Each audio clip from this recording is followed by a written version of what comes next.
네,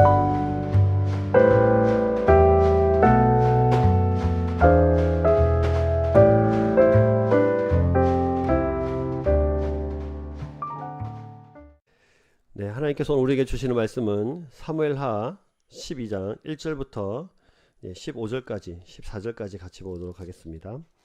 사무엘하 12장 1절부터 14절까지 말씀입니다. 제가 간 성경은 구약 성경 479페이지에 있습니다.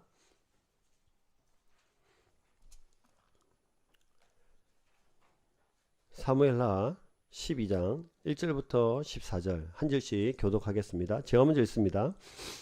여호와께서 나단을 다윗에게 보내시니 그가 다윗에게 가서 그에게 이르되 한 성읍에 두 사람 있는데 한 사람은 부하고 한 사람은 가난하니 그 부한 사람은 양과 소가 심이 많으라. 가난한 사람은 아무것도 없고 자기가 사서 기르는 작은 암양 새끼 한 마리 뿐이라. 그 암양 새끼는 그와 그의 자식과 함께 자라며 그가 먹는 것을 먹으며 그의 잔으로 마시며 그의 품에 누움으로 그에게는 딸처럼 되었거늘. 어떤 행인이 그 부자에게 오매 부자가 자기에게 온 행인을 위하여 자기의 양과 소를 아껴 삽지 아니하고 가난한 사람의 양 새끼를 빼앗았다가 자기에게 온 사람을 위하여 잡았나이다 하니 다윗이 그 사람으로 말미암아 노하여 나단에게 이르되 여호와의 살아계심을 두고 맹세하노니 이 일을 행한 그 사람은 마땅히 죽을 자라. 그가 불쌍히 여기지 아니하고 이런 일을 행하였으니 그 양 새끼를 4배나 갚아 주어야 하리라 한지라. 나단이 다윗에게 이르되 당신이 그 사람이라. 이스라엘의 하나님 여호와께서 이와 같이 이르시기를 내가 너를 이스라엘 왕으로 기름 붓기 위하여 너를 사울의 손에서 구원하고 내 주인의 집을 내게 주고 내 주인의 아들들을 내게 보여두고 이스라엘 유다 족속을 내게 맡겼느니라. 만일 그것이 부족하였을 것 같으면 내가 내게 이것저것을 더 주었으리라. 그러한데 어찌하여 내가 여호와의 말씀을 업심여기고 나 보기 악을 행하였느냐. 내가 칼로 햇사람 우리아를 치되 암몬 자손의 칼로 죽이고 그의 아내를 빼앗아 내 아내로 삼았도다. 이제 내가 나를 업신여기고 햇사람 우리아의 아내를 빼앗아 내 아내로 삼았은즉 칼이 내 집에서 영원토록 떠나지 아니하리라 하셨고 여호와께서 또 이와 같이 이르시기를 보라 내가 너와 내 집에 재앙을 일으키고 내가 내 눈 앞에서 내 아내를 빼앗아 내 엇 이웃에게 주리니 그 사람들이 내 아내들과 더불어 백죄에 동침하리라. 나는 온 이스라엘 앞에서 백죄의 이 일을 행하리라 하셨나이다 하니 다윗이 나단에게 이르되 내가 여호와께 죄를 범하였노라 하매 나단이 다윗에게 말하되 여호와께서도 당신의 죄를 사하셨나니 당신이 죽지 아니하려니와 이 일로 말미암아 여호와의 원수가 크게 비방할 거리를 얻게 되었으니 당신이 낳은 아기가 반드시 죽으리이다 하고. 아멘. 옆에 분들 인사하겠습니다. 샬롬. 네, 주님의 사랑으로 사랑합니다. 네, 오늘도 지난주에 이어서 독감이 저희 교회를 이제 찾아오는 바람에 그죠? 아주 많은 분들이 또 오늘도 결석을 많이 하셨습니다. 네, 다음 주에는 회복된 모습으로 같이 만날 수 있기를 바랍니다. 네, 여러분 혹시 그 부모님께 혼날까봐 어떤 일을 저질러 놓고 그 일을 숨겨본 적이 있으십니까? 네, 눈빛이 막 많으신 것 같은 눈빛으로 이렇게. 저도 그런 기억이 있어요. 여러분 그럴 때 어떠셨어요? 이거 들키면 큰일 나겠는데 이럴 때 그때 어떠셨습니까? 어느 날 어머니가 큰 대용량 성냥을 하나 사오셨습니다. 어렸을 때는 저희가 이제 거의 성냥 문화였으니까 이렇게 생긴 거죠. 사진을 보시면 이렇게 생긴 성냥 아십니까? 네, 그죠? 요즘 아이들은 모를 것 같아요.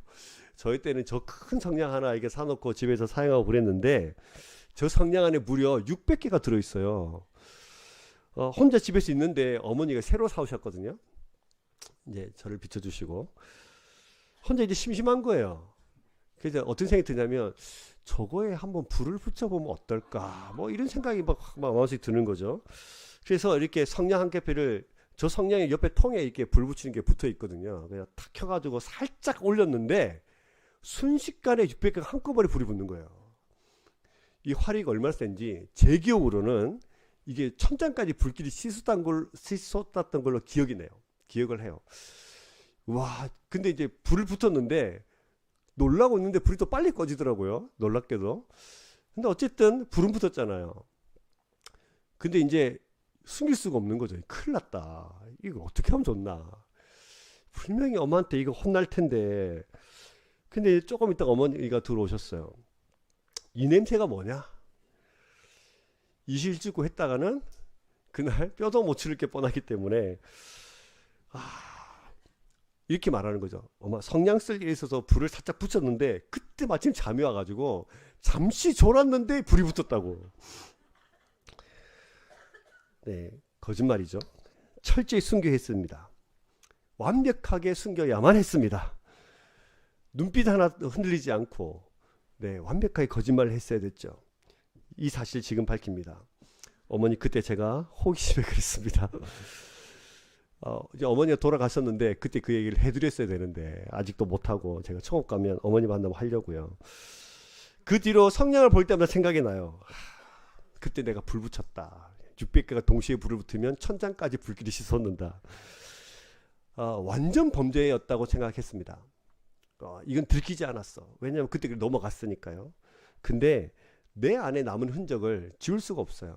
지금도 제가 성냥을 보면 그 생각이 나잖아요. 그런 것처럼 내 안에 아무도 한 개도 말하지 않았지만 말하지 않으면 다 넘어갈 것 같지만 내 안에 남은 그 죄의 흔적, 그 거짓말의 흔적은 아직도 제 안에서 지워지지 않는 가운데 있습니다. 제가 왜 이런 말씀을 드리냐면 다윗도 완벽한 범죄를 꿈꿨습니다. 밧세바를 임신시키고 밧세바의 남편이었던 우리아를 적들의 손에 죽게 만든 다윗. 강간범, 성범죄자, 가정파괴범, 살인자. 그것도 우발적인 범죄가 아니라 철저하게 의도된 살인자 다윗. 모두의 눈을 속일 수 있었지만 정작 본인은 알고 있었죠. 내가 얼마나 큰 죄를 저지르고 있는지. 옆에 있는 신하들이 아무도 말하지 않았지만 무슨 일이 일어나는지 아무도 몰랐지만 사실 다윗 본인은 알고 있었습니다.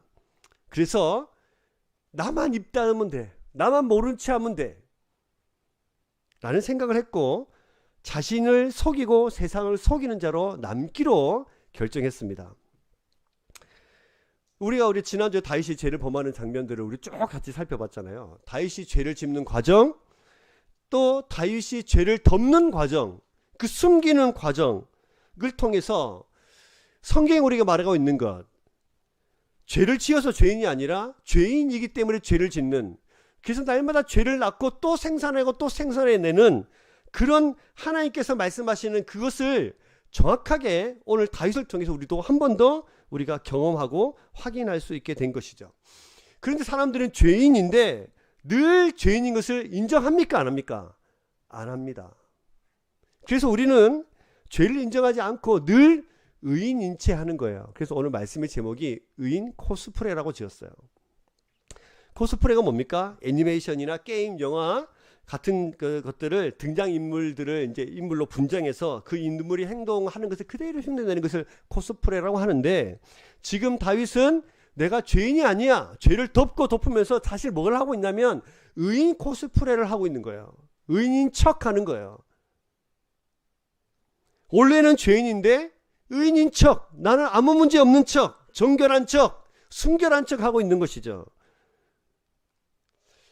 우리 모습을 볼까요?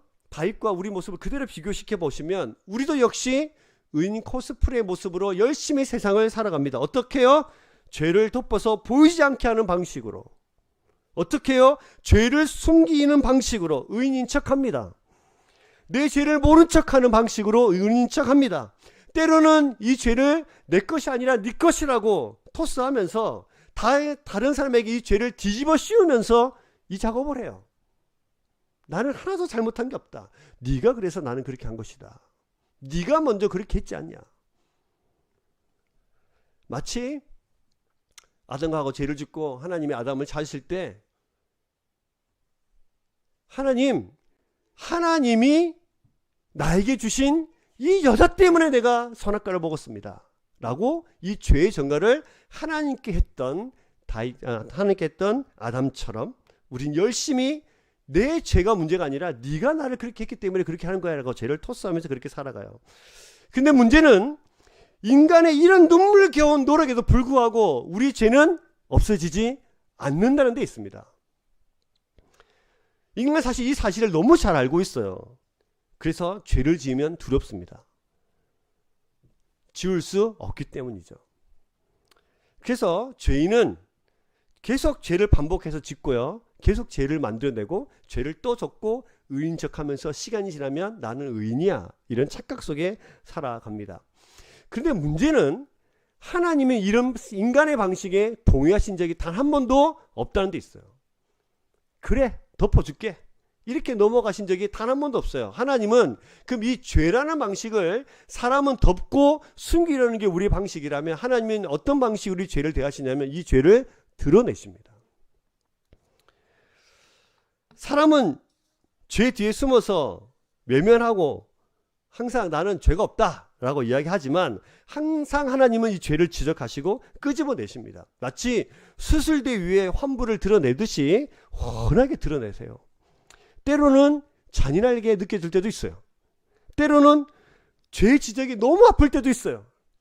수치스러울 때도 있어요. 그러나 하나님은 항상 죄를 대하실 때 이 죄를 드러내시고 끄집어내시는 방법으로 이 죄를 해결하십니다. 왜 하나님이 그러실까요? 우리처럼 좀 숨겨주시면 안 될까요? 왜요? 끄집어내야 이 죄의 문제를 해결할 수 있기 때문이에요. 왜 그래요? 하나님은 끊임없이 왜 이 방법을 고수하세요? 하나님만이 이 죄의 문제를 해결할 수 있기 때문이에요. 그래서 드러내세요. 자, 오늘 우리는 이 말씀을 통해서 의인 코스프레 하는 다윗과 드러내셔서 깨끗게 하시려는 하나님을 우리가 만나게 될 겁니다. 다윗의 모습을 통해서 철저히 나를 비춰보시고 이 드러내시는 하나님의 모습을 통해서 하나님이 얼마나 우리를 죄 가운데 머물러 있기를 싫어하시는지 이 죄에서 우리를 끄집어내려고 하시는 하나님의 열심을 볼 필요가 있습니다. 자, 그러면 이 본문 안으로 좀 들어가 보시면서 하나님은 어떻게 이 죄를 드러내시는지를 먼저 살펴볼 필요가 있을 것 같아요. 하나님은 어떻게 이 죄를 드러내실까요? 자, 첫 번째 1절을 잘 보시면 하나님께서 어떻게 말씀하세요? 여호와께서 나단을 다윗에게 보내신 이렇게 시작을 합니다. 자, 11장 27절 마지막은 이렇게 끝이 나요. 여호와 보시기에 뭐하였더라? 악하였더라. 이렇게 끝이 나요. 그럼 12장 1절에서 그 모습을 11장은 다 다윗이 한 일이에요. 그리고 이 모든 것을 하나님이 보고 계셨다고 말씀하시고 12장이 들어와서는 다윗이 한 일이 하나도 없고 여호와께서 이렇게 주어가 시작되면서 하나님이 이 일들을 어떻게 해결하시는지에 집중하도록 12장 1절부터 우리에게 말씀을 하고 계시는 것이죠. 그래서 여호와께서, 죄는 누가 지었어요? 다윗이 지었죠. 다윗은 완전 범죄를 계획했고요. 또 그렇게 완전 범죄인 같아 보였죠. 다윗은 우리아를 죽였고 밧세바를 아내로 맞이했습니다. 모든 것이 아무 일도 없었던 이전처럼, 밧세바를 범하기 이전처럼 돌아간 것 같았어요. 조용히 듣고 넘어가는 것 같았어요. 근데 이 모든 것을 악하게 보고 계셨던 하나님께서 움직이기 시작하십니다. 여호와께서, 이게 뭔 말이에요? 여호와께서 움직이셨다. 여호와께서 이 죄의 문제를 해결하고 싶어 하시는 하나님의 강력한 열망과 열심을 지금 12장 1절 첫 번째 단어에서부터 시작하고 계시는 것이죠. 그래서 여호와께서 이렇게 시작을 하고 있는 거예요. 다윗이 라고 말하고 있는 것이 아니라 여호와께서예요. 왜요? 여호와께서 이 문제를 해결하셔야 해결되기 때문이죠. 그렇다면 하나님께서, 여호와께서 이 문제의 해결자로 이제 주로 등장을 하셨는데 어떤 방법으로 이 문제를 해결하시는지 좀 살펴볼까요? 첫 번째는 여호와께서 그대 뭐라고 되어 있죠? 누구를 보내셨어요? 나단을 보내셨어요. 자, 첫 번째 방법은 보내시는 방법을 통해서 이 죄 문제를 해결하십니다. 자, 여기서 보냈다는 말이 굉장히 중요한데 성경은 참 이게 짓궂어요. 우리가 보냈다는 말이 너무너무 중요한데 11장에 보시면 이 보냈다는 말이 여러 번 등장합니다. 11장 3절도 보세요. 11장 3절 보세요. 다윗이 사람을 뭐 했습니까? 보내. 그죠? 다윗 보내. 그 여인을 알아보게 하였더니, 다윗이 사람을 보냈죠. 뭐 하려고요? 어느 날 왕궁 옥상에서 이렇게 보다가 목욕하고 있는 밧세바를 보면서 누군지 알아봐라. 죄 지으려고 알아봐라 한 겁니다. 그래서 보냈어요. 4절도 보시면 전령도 보냅니다. 데려오니라. 6절도 보시면 다윗이 요압에게 기별도 합니다. 또 14절도 보시면 우리아의 손에 들려 요압에게 보내니 하면서 계속해서 다윗이 사람을 계속해서 보내요. 보낼 때마다 뭐 하려고? 자기의 쾌락과 자기의 그 욕망을 성취하기 위해서 계속해서 사람을 보내는 다윗의 장면들이 11장에서 계속해서 연달아서 등장을 합니다. 다윗에게 사람을 보냈습니다. 다윗이 사람을 보냈죠. 신하들을 보냈지만 사실은 다윗의 명령을 받고 간 거니까 다윗이 명령을 받은 신하들이 갔지만 사실은 누가 간 거예요? 다윗이 간 거예요. 그러면 여호와께서 나단을 다윗에게 보냈다고 했을 때도 사실은 나단이 하나님의 대리자로 갔지만 사실은 누가 찾아간 거죠? 하나님께서 다윗을 찾아간 거예요. 보내는 방법을 통해서 본인이 가는 거죠. 이 문제를 계속 지적해요. 그래서 우리 11장을 읽고 12장을 읽으면 갑자기 여호와께서 나단을 보내시니 그러면서 이 11장과 12장을 아는 사람들은 다윗의 그 죄를 범하는 행동, 죄를 향해서 얼마나 열심히 자기 자신을 보내고 있는 다윗의 모습과 하나님이 죄의 문제를 해결하려고 하나님 자신을 보내시는 장면을 그대로 오버랩시키면서 비교하면서 우리에게 보여줍니다. 자, 보냈습니다. 첫 번째는 보내셨죠. 두 번째는 말씀하시는 방법이에요. 자, 2절부터 5절에 보시면 나단이 찾아왔습니다. 그 부한 사람은 양과 소가 많습니다. 하면서 이야기 하나를 꺼내놓습니다. 2절부터 5절을 쭉 살펴보시면 나단이 다윗에게 이야기 하나를 들려줍니다. 부자와 가난한 사람이 있었습니다. 부자는 너무 부한 나머지 양과 소가 너무 많았습니다. 그런데 가난한 사람은 작은 암양 새끼 하나 사와가지고 너무 이쁘게 먹고 재우면서 마치 자기의 딸처럼 자기 자녀처럼 함께 누우며 먹고 마시면서 너무 귀하게 여겼던 암양 새끼 한 마리가 있었습니다. 그러던 어느 날 부자에게 행인 한 명이 찾아왔는데 행인을 위하여서 부자는 자기의 양과 염소를 잡아두지 않고 가난한 사람의 양 새끼를 잡아다가 그를 위해서 잡아서 갖다 바칩니다. 이 얘기를 들려줘요. 여기서 부자는 다윗을, 가난한 자는 누구? 우리아를, 그리고 가난한 자의 암양은 누구? 밧세바를, 그리고 중요한 것은 행인입니다. 행인이 찾아왔으니까 행인은 다윗을 찾아온 죄를 의미하는 이야기예요. 지금 나단은 다윗을 찾아와서, 즉 하나님은 나단을 보내셔서, 즉 하나님 스스로가 찾아가셔서 다윗의 죄를 지적하고 있는 거예요. 어느 날 찾아온 다윗에게 죄, 그 죄에게 속수무책으로 넘어지는 다윗, 그를 지적하고 계시는 거예요. 드러내시죠. 그에게 말씀을 주세요. 이 이야기를 나단의 입속에 넣어두신 분이 누구세요? 하나님이세요. 하나님의 입장에서는 다윗에게 말씀을 넣어주시는 겁니다. 말씀은 죄를 깨닫게 합니다. 말씀이 없다면 다윗은 아무런 죄의 심각성을 알지 못했을 겁니다. 그냥 넘어갔겠죠. 다윗에게 나단이 이 말을 하지 않았다면 그냥 뭐 평상시처럼 그렇게 넘어갔을 거예요. 말씀이 없었다면 다윗은 세상과 자신을 여전히 속일 수 있는 자로 여겼을 것입니다. 말씀이 없었다면 하나님도 속일 수 있고, 말씀이 없었다면 이대로 그냥 살아도 괜찮겠거니라고 생각했겠죠. 말씀이 없었다면 완전 범죄가, 진짜 완전 범죄가 됐을 거예요. 성공했다고 생각했겠죠. 다음과 같이 죄의 상황이 온다면 다음에 똑같은 상황이 또 반복했을 것입니다. 근데 하나님께서 말씀을 주시잖아요. 네가 잘못됐다고. 그것이 죄라고 지적하십니다. 하나님 우리에게 말씀을 주세요. 우리가 말씀을 큐티를 하면서도 또 말씀을 들으면서도 주일 예배를 통해서도 하나님 우리에게 말씀으로 지적하십니다. 너 그거 죄야. 그렇게 사는 것이 하나님 보시기에 악한 것이라고 지적을 하실 때가 많이 계시죠.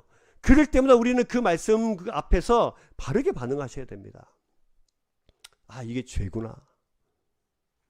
그냥 이 말씀을 듣지 않았다면 그냥 넘어갔겠죠. 살아가는 대로 살아갔을 거예요. 그리고 하나님께서 우리를 사랑하시기 때문에 말씀을 주시는 것입니다. 하나님은 우리에게 율법이라는 것을 주셨죠. 네. 해라 하지 마라. 성경에 너무 많으니까 이것을 10가지로 추려 놓으셨습니다. 그게 뭡니까? 십계명이죠. 십계명 역할이 뭐죠? 뭡니까? 십계명 역할 1번부터 9번, 10번까지 딱 읽어보면 나는 할 수 없다. 십계명 역할이 너 못하지? 뭐 이게 아니라 나는 어쩔 수 없이 죄인인가 봐를 고백하게 하는 역할이에요. 십계명은 그래서 나 스스로는 이 죄에서 내가 건진받을 수 없구나를 인식하게 하는 거죠. 십계명의 모든 율법들은 신약에 와서 예수 그리스도를 계속해서 가르칩니다. 왜냐하면 우리 스스로 이 문제를 해결할 수 없기 때문이죠. 자, 그래서 다윗에게 보내서 말씀을 주시는 방법으로 이 죄의 문제를 해결하고 계십니다. 나단을 보내시고 말씀을 주셔서 그 죄를 지적하시죠. 자, 그러면 우리가 질문 하나 해볼 필요가 있어요. 하나님은 말씀을 나단에게 입에 넣어서 다윗에게 보낸 이유가 뭘까요? 이 보낸 이유는 13절에 있어요. 자, 오늘 다시 사무엘하 12장 13절로 가보시면, 자, 13절이 이렇게 되어 있습니다. 자, 같이 읽겠습니다. 시작. 다윗이 나단에게 이르되 내가 여호와께 죄를 범하였노라 하매 나단이 다윗에게 말하되 여호와께서도 당신의 죄를 사하셨나니 당신이 죽지 아니하리니와. 지금 다윗에게 나단이 온 이유가 뭡니까? 당신의 죄가 뭐해졌다? 네, 사함을 받았다. 당신의 죄가 용서를 받았다. 그러니까 지금 다윗이 자신의 더러운 죄를 위해서 씻기 위해서 한 일이 없어요. 하나도 없어요. 자신은 철저히 죄를 숨기기에 바빴어요. 그런데 하나님께서 나단을 그 입속에 하나님의 말씀을 넣어서 보내셔서 지적하면서 그에게 용서를 또 선언하고 계십니다. 이게 하나님이 하신 일이에요. 모두 다 하나님이 하신 일이에요. 이 죄악의 현장을 보고 계신 분도 하나님이셨고요. 문제를 해결하기 위해서 나단을 부르신 분도 하나님이시고, 나단의 전해되는 말씀을 입에 넣어서 보내신 분도 하나님이시고, 결국 용서의 메시지를 선포하시는 분도 누구세요? 하나님이세요. 여기서 우리가 깨달은 것이 하나 있습니다. 뭐예요? 회개는 내가 하고 싶다고 하는 것이 아니다. 회개는 내가 스스로 하는 거라고 늘 우리가 착각하고 살아가지만 회개마저도 하나님께서 하셔야만 되는 일이다. 그래서 이 죄의 문제에서 그를 구원하는 모든 일들이 다윗이 아니라 단 하나도 없고 모든 것이 다 하나님께서 하신 일이에요. 우리가 그리스도인이 됐다는 것, 우리가 날마다 회개하는 자리에 나아갈 수 있다는 것은 내가 죄를 깨달아서가 아니라 그 죄를 깨닫게 하시는 분도 누구세요? 하나님이세요. 그 죄를 고백하게 하시는 분이 누구세요? 하나님이세요. 처음부터 끝까지 모두 다 하나님의 은혜입니다. 그래서 여러분, 우리에게는 회개할 능력이 없어요. 우리가 회개를 깨닫고 죄를 회개한다면 그것마저도 누가 내 안에서? 하나님께서 내 안에서 하신 일입니다. 여기서 너무 중요한 사실은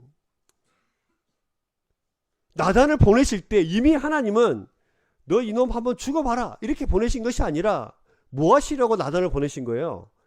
용서하시려고요. 이게 놀라운 은혜입니다. 내가 너한테 어떻게 했는데 네가 나한테 이렇게 할 수 있어? 라고 그 죄를 지적하고 주어 패려고 보내신 것이 아니고 용서하시려고 나단을 보내주신 거예요. 이 똑같은 장면이 오버랩되잖아요. 우리가 사무엘하 9장에서 다윗이 어느 날 하나님의 약속을 막 기억하더니 내가 옛날에 약속했던 내 친구 요나단의 아들, 그리고 첫 번째 왕이었던 사울의 손자 무비보셋에게 좀 내가 그를 살려야겠는데 라고 생각하면서 그가 로드발의 암미엘의 집에 나발의 집에 있을 때, 마길의 집에 있을 때 그를 데리고 오잖아요. 그때 우리가 한번 살펴봤죠. 뭐 하려고 불러옵니까? 은혜를 베풀려고. 무비보셋은 몰랐지만 은혜를 베풀려고, 다시 왕의 자리에 앉혀 놓으려고 그를 불러냈잖아요. 노드발 그 생명 없는 땅에서 나단을 다윗에게 보낼 때 다윗은 몰랐지만 이미 하나님의 그 마음속에 누구를 용서하시려고? 다윗을 용서하시고 다시 왕의 자리에서 최선을 다하는 왕의 자리에 앉혀놓으시려고 그에게 좀 찾아간 것이잖아요. 여러분, 주님께서 우리를 먼저 찾아오신 줄 믿으시길 주의 이름 축복합니다. 뭐 하시려고? 용서하시려고. 뭐 하시려고? 우리를 다시 살려놓으시려고. 뭐 하시려고요? 다시 죄인의 자리에서 날마다 울며 불며 살아가는 자가 아니라, 우리는 덮고 의인인 척 살아가지만 사실 진짜 의인 만드시려고 우리 주님은 우리를 먼저 찾아오십니다.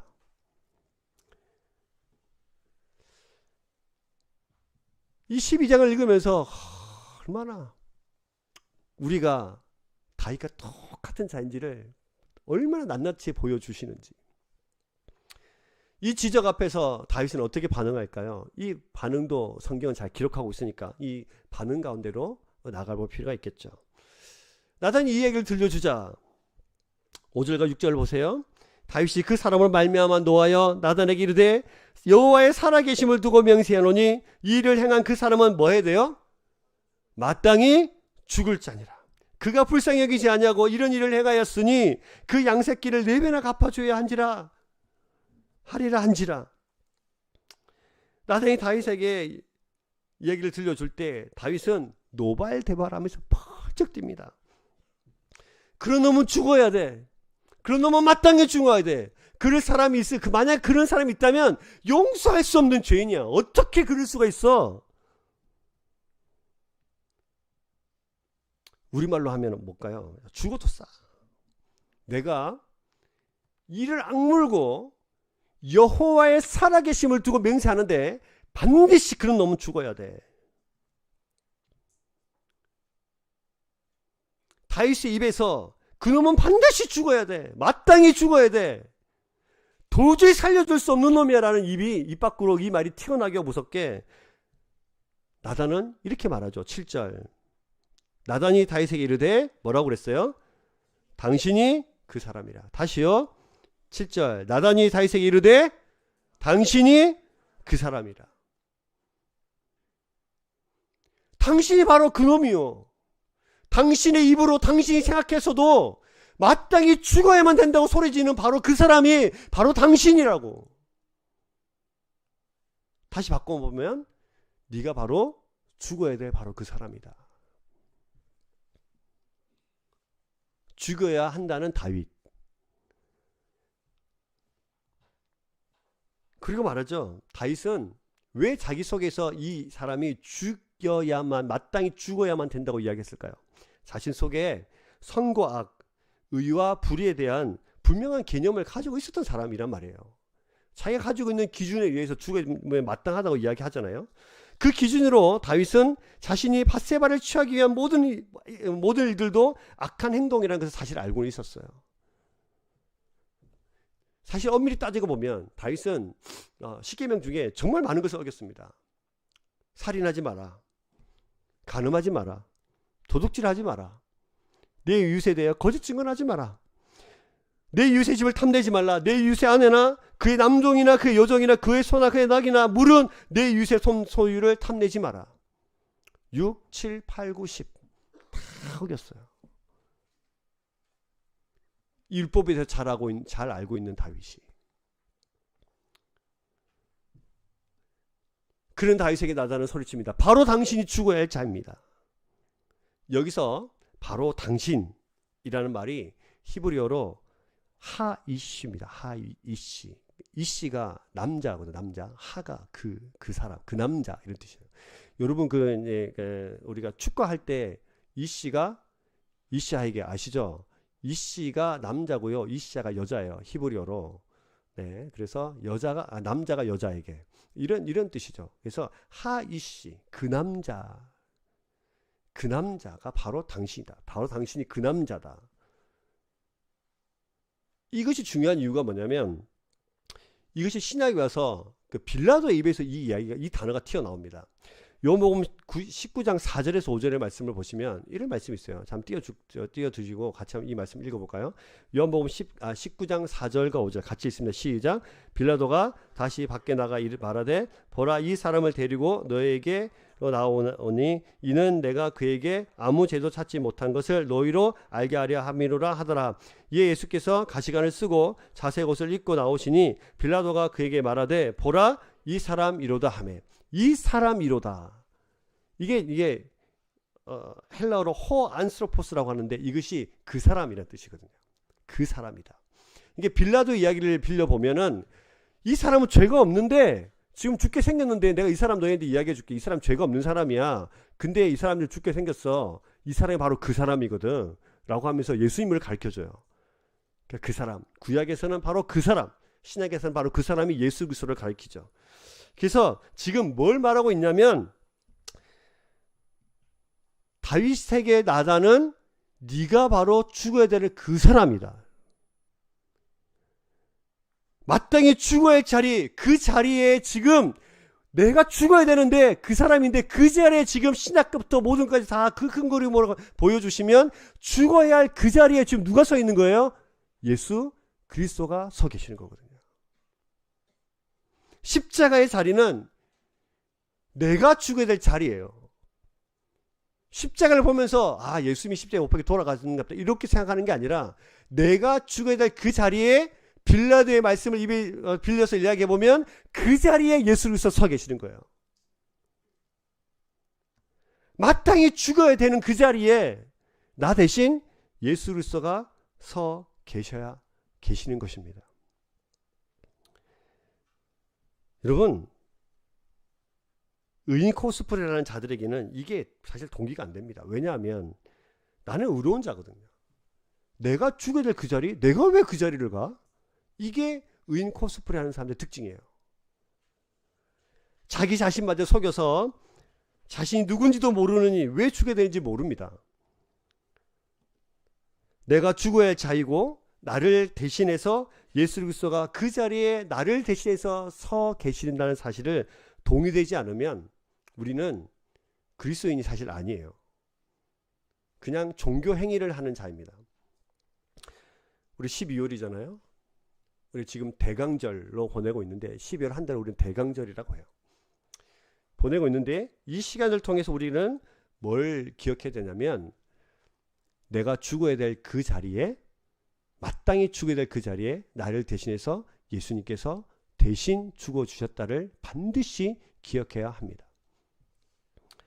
이걸 모르면 그냥 우리는 그냥 종교인이에요.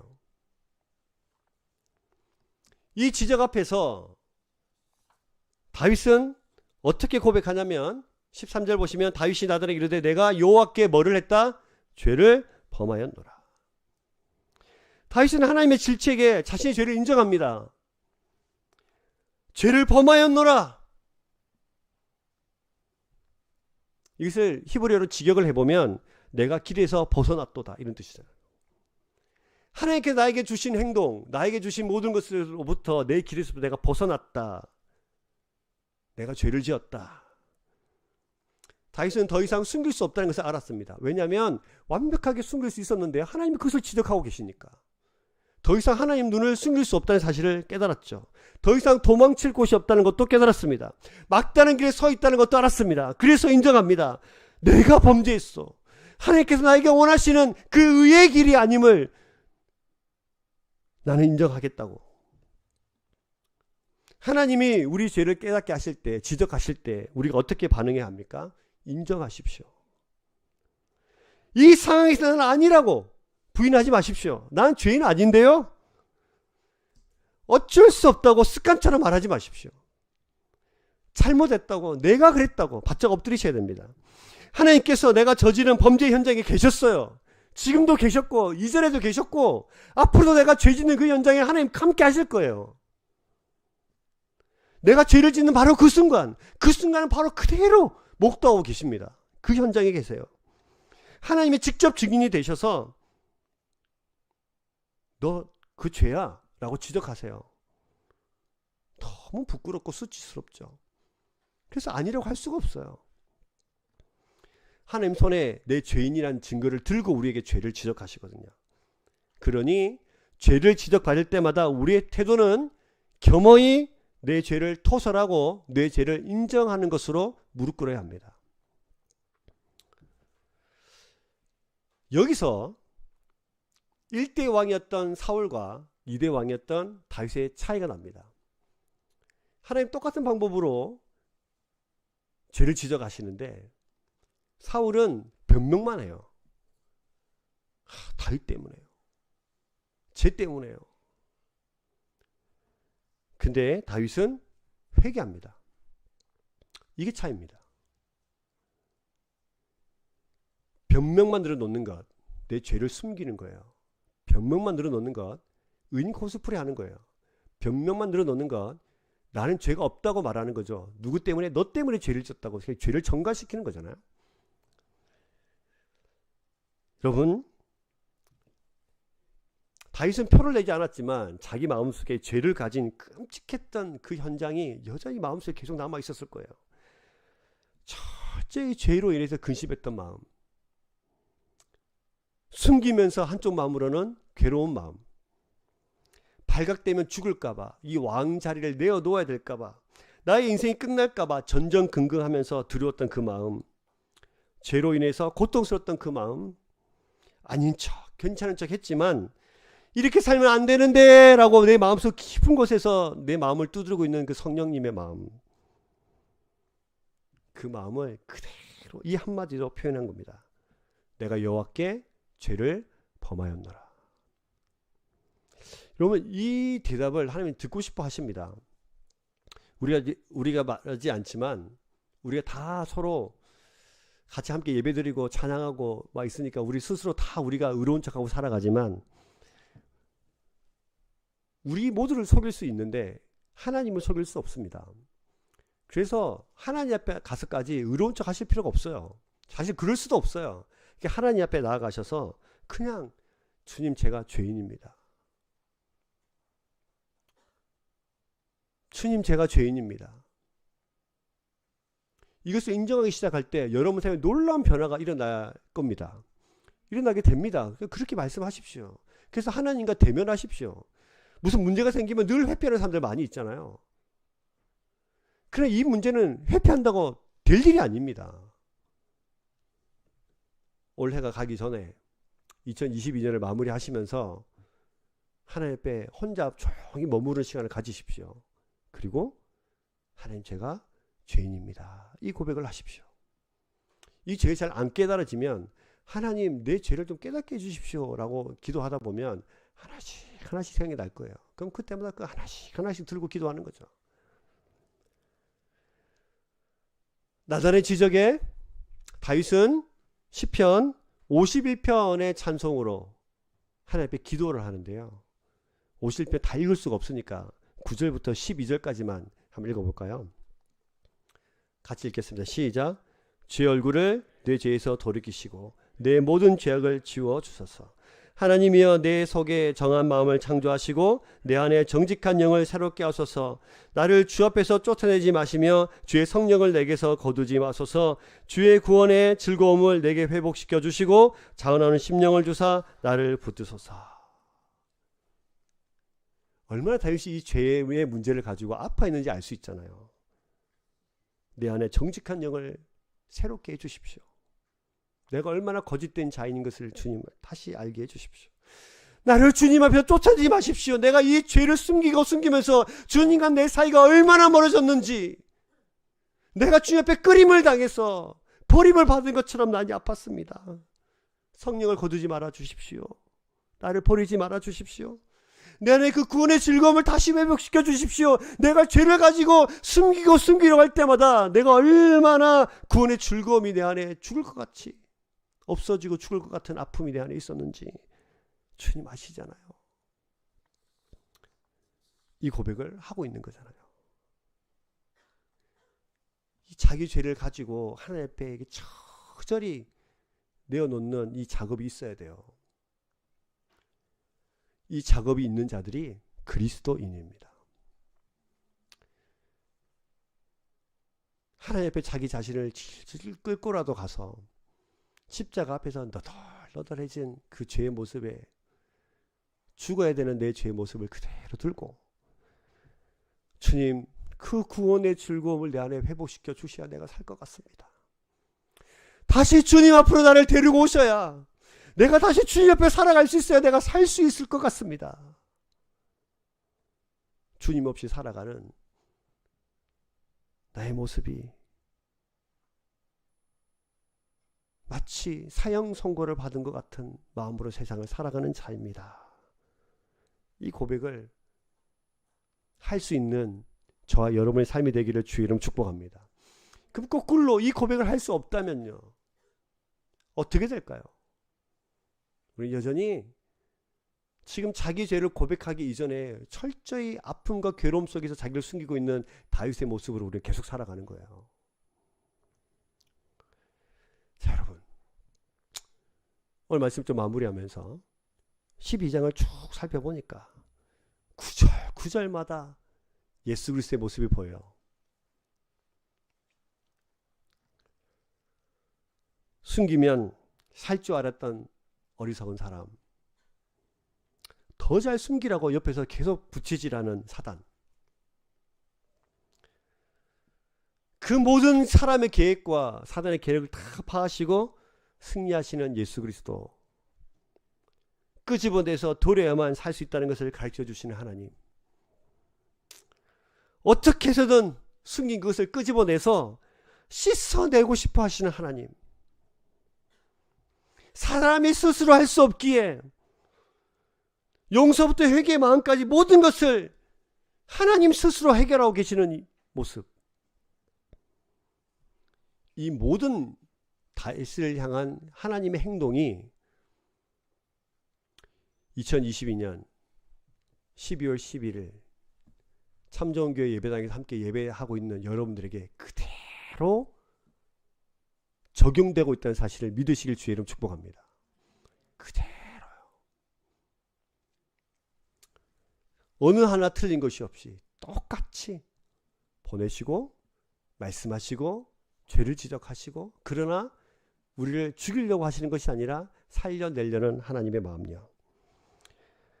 여러분, 죄악의 죽음에 방치하고 있는 나, 스스로를 방치하고 있는 우리, 죽음에 방치되어 있는 나를 끝까지 포기하지 않으시고 건져 생명으로 옮기시려는 하나님, 누가 더 나를 사랑하십니까?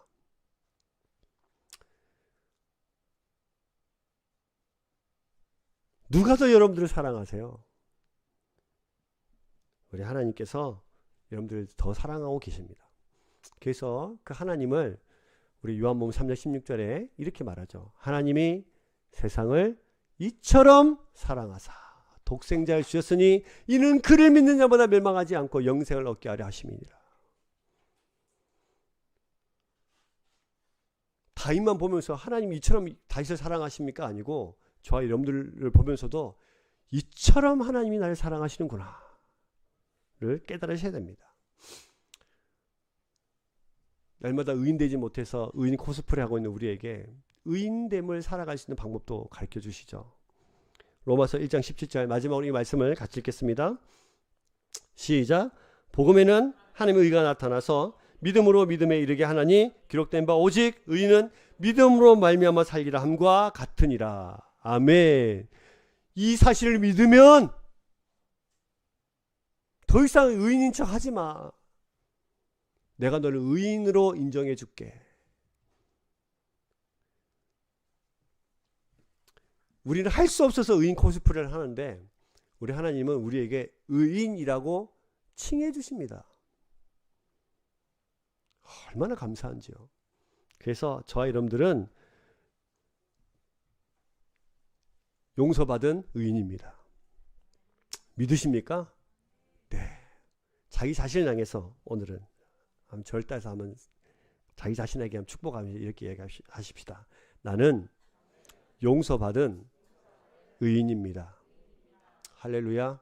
할렐루야. 네, 아멘.